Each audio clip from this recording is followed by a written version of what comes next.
Cricketer Mostafizur রহমানকে বাদ দেওয়ার প্রতিক্রিয়ায় বাংলাদেশে আইপিএল সম্প্রচার বন্ধ রাখার নির্দেশ দিয়েছে তথ্য ও সম্প্রচার মন্ত্রণালয়। আজ সোমবার মন্ত্রণালয় এ বিষয়ে সংশ্লিষ্ট সম্প্রচার মাধ্যমগুলোকে চিঠি দিয়েছে। চিঠিতে বলা হয়, ভারতীয় ক্রিকেট বোর্ড আগামী ২৬শে মার্চ থেকে অনুষ্ঠেয় Indian premier league IPL cricket খেলায় বাংলাদেশের তারকা খেলোয়াড় মোস্তাফিজুর রহমানকে কলকাতা নাইট রাইডার্স দল থেকে বাদ দেওয়ার নির্দেশ দৃষ্টিগোচর হয়েছে।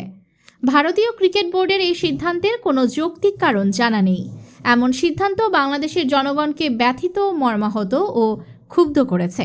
এ অবস্থায় পরবর্তী নির্দেশ না দেওয়া পর্যন্ত আইপিএলের সব খেলা এবং অনুষ্ঠান প্রচার বা সম্প্রচার বন্ধ রাখার জন্য অনুরোধ করা হলো।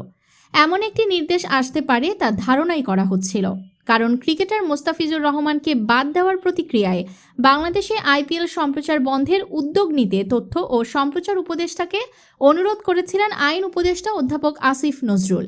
আগের দিন গত শনিবার আইপিএল সম্প্রচার বন্ধের এই অনুরোধের বিষয়ে গতকাল রোববার তথ্য ও সম্প্রচার উপদেষ্টা সৈয়দা রিজওয়ানা হাসান সাংবাদিকদের বলেছিলেন, আইনি ভিত্তি পর্যালোচনা করছেন, এটা কোন মাধ্যমে কিভাবে সিদ্ধান্ত গ্রহণ করতে হবে সেই বিষয়টা দেখে সিদ্ধান্ত নেওয়া হবে।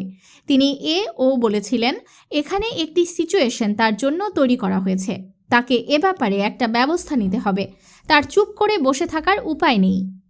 উপদেষ্টার এই বক্তব্যের একদিন পরেই আজ তথ্য মন্ত্রণালয়ে চিঠি দিয়ে আইপিএল সম্প্রচার বন্ধ রাখার জন্য সংশ্লিষ্টদের নির্দেশ দিলেন। পেসার মোস্তাফিজুর রহমানের এবারের আইপিএলে কলকাতা নাইট রাইডার্সের বা কেকেআর হয়ে খেলার কথা ছিল, তবে ৩রা জানুয়ারি ভারতীয় ক্রিকেট বোর্ড বিসিসিআই এর নির্দেশে মোস্তাফিজকে দল থেকে বাদ দিয়েছে কেকেআর। এমন সিদ্ধান্তে বাংলাদেশে ব্যাপক প্রতিক্রিয়া হয়েছে। এই ঘটনার জেরে টি-20 বিশ্বকাপ খেলতে ভারতে না যাওয়ার সিদ্ধান্ত নিয়েছে বিসিবি। নিউজ ডেস্ক, দৈনিক অন্যধারা।